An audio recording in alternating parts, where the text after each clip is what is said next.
Whether it's truly the next flagship killer remains to be seen, but the sequel to the blockbuster OnePlus One brings a solid set of standouts at a stunning price point. I'm Michael Fisher with Pocketnow, and this smartphone costs less than $400. Here's what comes in the box with the OnePlus 2.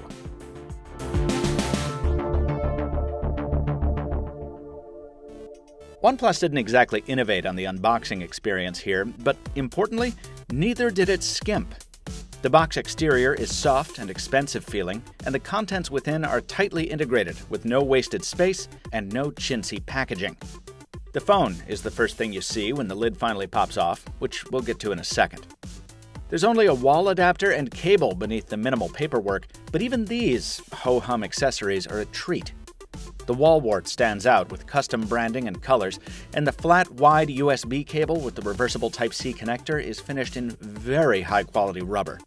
It feels almost impossibly soft, along with a strap for keeping it coiled when traveling. This is one of the highest-end cables I've handled, which is weird to say. I mean, who cares, right? But it's not so much about these accessories themselves as the level of attention that they evince. Quality accessories make you feel taken care of. And given the low price point of this smartphone, it's impressive that OnePlus chose not to compromise in this regard. The OnePlus 2 itself comes in a translucent jacket that calls out its key features, many of which we had a look at in our earlier hands-on video, like the fingerprint scanner and alert switch. Peeling off the various protective layers and holding the phone for the first time, man, that's sandstone, you guys. I felt it before. Last year's OnePlus One had it, so it's not new by any means. But what a distinctive tactility that sandpaper-like finish lends the phone. Pairing that rough texture with the phone's ample mass gives the OnePlus 2 a feel in hand unmatched by anyone else. And it helps with the grip, too. That's important on a phone as big as this. It slots in between the Galaxy S6 and Nexus 6 on our impromptu size comparison here, and it certainly feels as big as it looks. Much has been made of the OnePlus 2's internals. The Snapdragon 810 processor, the 3 gigs of RAM, the 13-megapixel camera, the lack of NFC and quick charging, and so on and so on. And we'll get to all that stuff in our full review coming up. I was actually more excited to try something comparatively mundane, though: the dual SIM card slots, which are hidden beneath the protective Style Swap cover. The cover takes some serious effort to pry off, by the way. I'm a little concerned about the longevity of these clips if you swap often. Anyway, the SIM tray slides out to accommodate 2 nano SIM cards side by side.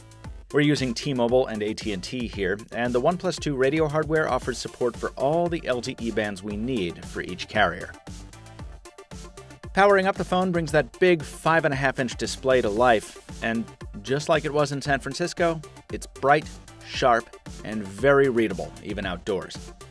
The software here is Oxygen OS 2.0, a custom build of Android 5.1.1 that includes a lot of behind-the-scenes customizations to background processes and also more visible features like gesture input, enhanced app permissions controls, being able to switch between hardware buttons and soft keys, and so on.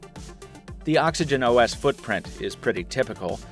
Our review sample is the pricier 64 gig model, but only 54 gigs are available to the end user. How the phone performs on the day-to-day, and how well it stacks up to smartphones twice its price, we'll cover in the coming weeks of features, comparisons, and of course our full review at Pocketnow. Let us know in the comments what questions you want answered, and we'll do our best to get to them. Till then, thanks to OnePlus for the review device, and thanks to you for tuning in. This has been Michael Fisher, Captain Two Phones on Twitter. Thanks for watching. We'll see you real soon.